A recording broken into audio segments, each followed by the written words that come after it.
Okay, Myanmar, Burma ದೇಶ, Burma ಬ್ರಹ್ಮ ದೇಶ, ಅದಕ್ಕಾಗಿ ಆಪರೇಷನ್ ಬ್ರಹ್ಮ ಅಂತ ಹೆಸರಿಟ್ಟರು. ಇದಕ್ಕೆ ಕಾರಣ ಏನು ಅಂತೇಳಿ ನೋಡಿ.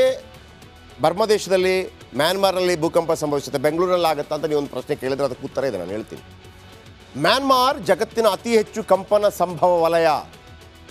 ಜಪಾನು ಅಷ್ಟೇ. ಜಪಾನಲ್ಲಿ ನೀವೆಲ್ಲ ಮನೆಗಳನ್ನು ನೋಡಿದರೆ ಅವರೆಲ್ಲ ಏನೋ ಈ ಕೋಟಿಯ ಮನೆಯೆಲ್ಲ ಕಟ್ಟೋದಿಲ್ಲ ಅವರು. ಆ ಬಿದ್ದೋಗ್ಬಿಡುತ್ತೆ ಅನ್ನೋ ರೀತಿಯಲ್ಲೇ ಕಟ್ತಾರೆ ಅವರು ಮನೆಯನ್ನು. ಆಮೇಲೆ ಬಿದ್ದ ತಕ್ಷಣ ವಾಪಸ್ ಕಟ್ಕೋತಾರೆ. ಅಂಥ ದೇಶಗಳೆಲ್ಲ ರೆಡಿ ಆಗಿಬಿಟ್ಟಿದೆ, ಯಾಕೆಂದರೆ ಆಲ್ರೆಡಿ ಅವರ ಜೀನಲ್ಲೇ ಬಂದುಬಿಟ್ಟಿದೆ, DNA ಬಂದುಬಿಟ್ಟಿದೆ ಅವರಿಗೆ.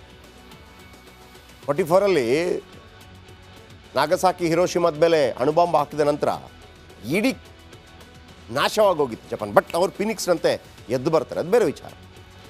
ಮ್ಯಾನ್ಮಾರ್ ದೇಶದಲ್ಲಿ ಅತಿ ಪ್ರಬಲ ಭೂಕಂಪ ಸಂಭವಿಸಿದೆ. ಈ ಹಿಂದೆ ಕೂಡ ಆಗಿತ್ತು, ಆದರೆ ಇದು ಬಹಳ ಭೂಪದರಗಳಲ್ಲಿನ ಒತ್ತಡ ವ್ಯತ್ಯಾಸವೇ ಕಂಪನಕ್ಕೆ ಕಾರಣ. ಭೂಪದರ ಇರುತ್ತೆ, ಈಗ ನಾವು ನೋಡುವಂಥ ಮೇಲ್ಗಡೆ ನೋಡುವಂಥ ಭೂಮಿ, ಆಮೇಲೆ ನೀವು ಯಾವತ್ತಾದರೂ ಈ ಏನು ವಿಮಾನದಲ್ಲಿ ಹೋಗ್ತಿರ್ಬೇಕಾದ್ರೆ ಯಾವುದಾದ್ರೊಂದು ಪ್ರದೇಶದಲ್ಲಿ ನೋಡ್ತಾ ಇದ್ದಾಗ ನಿಮಗೆ ಒಂಥರ ಚಿಪ್ಸ್ ಥರ ಕಾಣ್ತಾ ಇರುತ್ತೆ ಭೂಮಿ.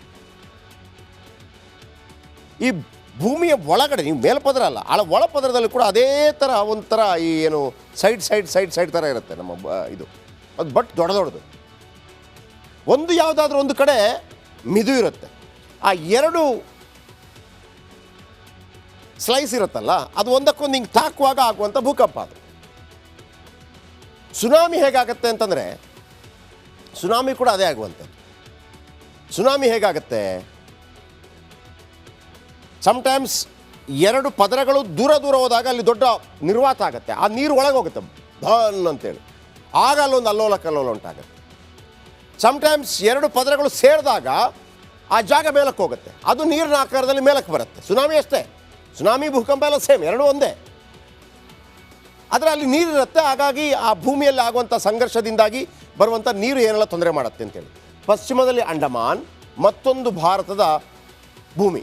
ಓಕೆ, ಈ ಎರಡೂ ಒತ್ತಡ ವಲಯಗಳ ನಡುವೆ ಮ್ಯಾನ್ಮಾರ್ ಇದೆ. ಒಂದು ಕಡೆ ಮ್ಯಾನ್ಮಾರ್, ಆಮೇಲೆ ಬಂಗಾಳಕೊಲ್ಲಿ, ಆಮೇಲೆ ಏನು ಇದಿರುವಂಥದ್ದು ಅಂಡಮಾನ್. ಹಾಗಾಗಿ ಮ್ಯಾನ್ಮಾರ್ ಭೂಗರ್ಭ ಅತ್ಯಂತ ಹೆಚ್ಚು ಕಂಪನ ಒತ್ತಡನ, ಮ್ಯಾನ್ಮಾರಲ್ಲಿ ಬರೋಬ್ಬರಿ 900 ಕಿಲೋಮೀಟರ್ ಉದ್ದಕ್ಕೂ ಇದೇ ಸ್ಥಿತಿ ಇದೆಯಂತೆ. ಇದೇ ಕಾರಣಕ್ಕೆ ಮ್ಯಾನ್ಮಾರಲ್ಲಿ ಪ್ರಬಲ ಭೂಕಂಪ ಸಂಭವಿಸುತ್ತೆ. ಮ್ಯಾನ್ಮಾರ್ಗೆ ಭೂಕಂಪ ಹೊಸದೇನಲ್ಲ, ಬರ್ಮಾ ದೇಶಕ್ಕೆ, ಬ್ರಹ್ಮ ದೇಶಕ್ಕೆ 1930ರಲ್ಲಿ ಮೊದಲ ಕಂಪನ ಉಂಟಾಗುತ್ತೆ. 1956, 2016ರಲ್ಲಿ ಭಾರೀ ಭೂಕಂಪನ ಆಗಿ ನಲುಗು ಹೋಗುತ್ತೆ ಮ್ಯಾನ್ಮಾರ್. ಈಗ ಬೆಂಗಳೂರಿಗೆ ಬರೋಣ. ಭೂಕಂಪದಿಂದ ಬೆಂಗಳೂರು ಸೇಫಾ? ಬೆಂಗಳೂರು ಅತಿ ಕಡಿಮೆ ಭೂಕಂಪನ ಸಂಭವ ವಲಯದಲ್ಲಿದೆ, ಭಾಳ ಸೇಫ್. ಆದರೆ ಡೇಂಜರ್ ಇದೆ ಫ್ಯೂಚರಲ್ಲಿ, ಹೇಳ್ತೀನಿ ಯಾಕೆ ಅಂತ. ಬೆಂಗಳೂರು ಭೂಗರ್ಭದಲ್ಲಿ ಒಂದು ಒಂದು ಶಿಲಾಪದರ ಇದೆ, ದೊಡ್ಡ ಪದರ. ಈಗ ಹೇಗೆ ನಾವು KRS ವಿಚಾರಕ್ಕೆ ಬೇಬಿ ಬೆಟ್ಟ ಅಂತ ಕರಿತೀವಿ, ಅಲ್ಲೊಂದು ಶಿಲಾಪದರ ಇದೆ. ಆ ಒಂದು ಶಿಲೆಯ ಮೇಲೆ ಅದು ಇಡೀ KRS ನಿಂತಿದೆ ಅಂತ.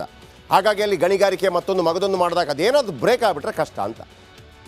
ಇಲ್ಲೂ ಕೂಡ ಒಂದು ಶಿಲಾಪದರ ಇದೆ ಬೆಂಗಳೂರಿನಲ್ಲಿ. ಇದು ಬೆಂಗಳೂರಿಗೆ ರಕ್ಷಾ ಕವಚದಂತೆ ಕೆಲಸ ಮಾಡ್ತಾ ಇದೆ. ಬೆಂಗಳೂರಿನಲ್ಲಿ 2001ರಲ್ಲಿ 4.3 ಗರಿಷ್ಠ ಪ್ರಮಾಣದ ಕಂಪನ, ದೊಡ್ಡ ಪ್ರಮಾಣ ಅದು ಬೆಂಗಳೂರಿಗೆ. ಆಮೇಲೆ ಆಗಲಿಲ್ಲ. ಪರಿಸ್ಥಿತಿ ಈಗ ಬದಲಾಗ್ತಾ ಇದೆ. ಬೆಂಗಳೂರಿನ ರಕ್ಷಾ ಕವಚ ಛಿದ್ರವಾಗಿದೆಯಾ ನೋಡಿ. ನಾವು ಮೆಟ್ರೋ ಸುರಂಗ ಮಾಡ್ತಾ ಇದ್ದೀವಿ ಅಲ್ವಾ, ಮೆಟ್ರೋ ಸುರಂಗ ಮಾಡ್ತಾ ಇದ್ದೀವಿ. ಅದು ಗಗನಚುಂಬಿ ಕಟ್ಟಡಗಳು, ಬೋರ್ವೆಲ್ಗಳು, ಆಮೇಲೆ ಈಗ ಗ್ರೇಟರ್ ಬೆಂಗಳೂರಿಗೆ ಬೇಕಾಗಿ ನಾವು ಸುರಂಗ ಮಾಡ್ತೀವಲ್ವ, ಬೆಂಗಳೂರಿನ ಕಟ್ಟಡಗಳು ಕಂಪನ ನಿರೋಧ ಅಲ್ಲವೇ ಅಲ್ಲ. ಬೆಂಗಳೂರು ನೈಸರ್ಗಿಕವಾಗಿ ಸೇಫ್ ಆಗಿರ್ಬೋದು, ಆದರೆ ಮನುಷ್ಯನೇ ಹಾಳುಗೆಡವಿದ್ದಾನೆ. ಕಂಪನವಾದರೆ ಬೆಂಗಳೂರಿಗೂ ಅಪಾಯ ಇದ್ದೇ ಇದೆ. ಸೊ ಹಾಗಾಗಿ ನಾವು ನೈಸರ್ಗಿಕವಾಗಿ ನಮಗೆ ಸೇಫೆಸ್ಟ್ ಜಾಗ ಕೊಟ್ಟಿದ್ದಾನೆ ಭಗವಂತ, ನಾವು ಅದನ್ನು ಹಾಳು ಮಾಡ್ತಾ ಇದ್ದೀವಿ ಅಂತ. ಮುಂದಕ್ಕೆ ಬನ್ನಿ. ಓಕೆ, ಮ್ಯಾನ್ಮಾರ್, ಬರ್ಮ ದೇಶ, ಬರ್ಮಾ ಬ್ರಹ್ಮ ದೇಶ, ಅದಕ್ಕಾಗಿ ಆಪರೇಷನ್ ಬ್ರಹ್ಮ ಅಂತ ಹೆಸರಿಟ್ಟರು. ಇದಕ್ಕೆ ಕಾರಣ ಏನು ಅಂತೇಳಿ ನೋಡಿ. ಬರ್ಮ ದೇಶದಲ್ಲಿ, ಮ್ಯಾನ್ಮಾರಲ್ಲಿ ಭೂಕಂಪ ಸಂಭವಿಸುತ್ತೆ, ಬೆಂಗಳೂರಲ್ಲಿ ಆಗುತ್ತಾ ಅಂತ ನೀವು ಒಂದು ಪ್ರಶ್ನೆ ಕೇಳಿದ್ರೆ ಅದಕ್ಕೆ ಉತ್ತರ ಇದೆ, ನಾನು ಹೇಳ್ತೀನಿ. ಮ್ಯಾನ್ಮಾರ್ ಜಗತ್ತಿನ ಅತಿ ಹೆಚ್ಚು ಕಂಪನ ಸಂಭವ ವಲಯ. ಜಪಾನು ಅಷ್ಟೇ. ಜಪಾನಲ್ಲಿ ನೀವೆಲ್ಲ ಮನೆಗಳನ್ನು ನೋಡಿದರೆ ಅವರೆಲ್ಲ ಏನೋ ಈ ಕೋಟಿಯ ಮನೆಯೆಲ್ಲ ಕಟ್ಟೋದಿಲ್ಲ ಅವರು. ಆ ಬಿದ್ದೋಗ್ಬಿಡುತ್ತೆ ಅನ್ನೋ ರೀತಿಯಲ್ಲೇ ಕಟ್ತಾರೆ ಅವರು ಮನೆಯನ್ನು. ಆಮೇಲೆ ಬಿದ್ದ ತಕ್ಷಣ ವಾಪಸ್ ಕಟ್ಕೋತಾರೆ. ಅಂಥ ದೇಶಗಳೆಲ್ಲ ರೆಡಿ ಆಗಿಬಿಟ್ಟಿದೆ. ಯಾಕೆಂದರೆ ಆಲ್ರೆಡಿ ಅವರ ಜೀನಲ್ಲೇ ಬಂದುಬಿಟ್ಟಿದೆ, DNA ಬಂದುಬಿಟ್ಟಿದೆ ಅವರಿಗೆ. 44ರಲ್ಲಿ ನಾಗಸಾಕಿ ಹಿರೋಶಿಮಾದ ಮೇಲೆ ಅಣುಬಾಂಬ್ ಹಾಕಿದ ನಂತರ ಇಡೀ ನಾಶವಾಗೋಗಿತ್ತು ಜಪಾನ್. ಬಟ್ ಅವರು ಫಿನಿಕ್ಸ್ನಂತೆ ಎದ್ದು ಬರ್ತಾರೆ, ಅದು ಬೇರೆ ವಿಚಾರ. ಮ್ಯಾನ್ಮಾರ್ ದೇಶದಲ್ಲಿ ಅತಿ ಪ್ರಬಲ ಭೂಕಂಪ ಸಂಭವಿಸಿದೆ. ಈ ಹಿಂದೆ ಕೂಡ ಆಗಿತ್ತು, ಆದರೆ ಇದು ಬಹಳ ಭೂಪದರಗಳಲ್ಲಿನ ಒತ್ತಡ ವ್ಯತ್ಯಾಸವೇ ಕಂಪನಕ್ಕೆ ಕಾರಣ. ಭೂಪದರ ಇರುತ್ತೆ, ಈಗ ನಾವು ನೋಡುವಂಥ ಮೇಲ್ಗಡೆ ನೋಡುವಂಥ ಭೂಮಿ. ಆಮೇಲೆ ನೀವು ಯಾವತ್ತಾದರೂ ಈ ಏನು ವಿಮಾನದಲ್ಲಿ ಹೋಗ್ತಿರ್ಬೇಕಾದ್ರೆ ಯಾವುದಾದ್ರೊಂದು ಪ್ರದೇಶದಲ್ಲಿ ನೋಡ್ತಾ ಇದ್ದಾಗ ನಿಮಗೆ ಒಂಥರ ಚಿಪ್ಸ್ ಥರ ಕಾಣ್ತಾ ಇರುತ್ತೆ ಭೂಮಿ.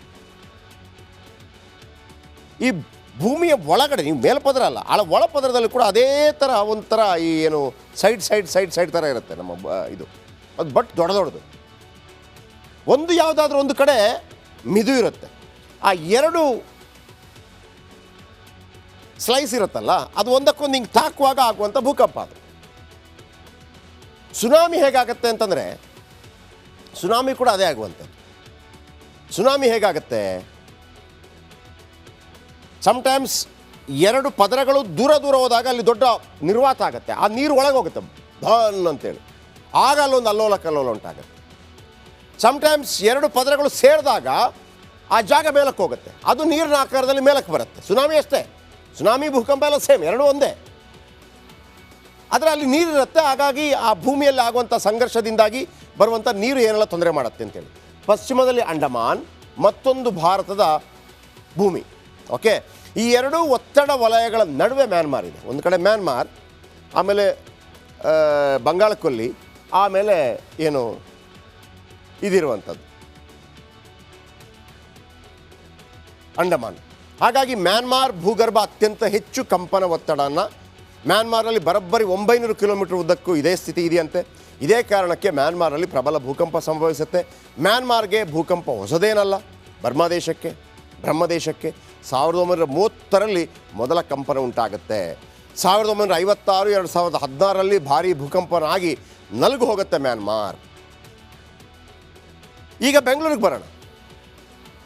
ಭೂಕಂಪದಿಂದ ಬೆಂಗಳೂರು ಸೇಫಾ? ಬೆಂಗಳೂರು ಅತಿ ಕಡಿಮೆ ಭೂಕಂಪನ ಸಂಭವ ವಲಯದಲ್ಲಿದೆ. ಭಾಳ ಸೇಫ್, ಆದರೆ ಡೇಂಜರ್ ಇದೆ ಫ್ಯೂಚರಲ್ಲಿ. ಹೇಳ್ತೀನಿ ಯಾಕೆ ಅಂತ.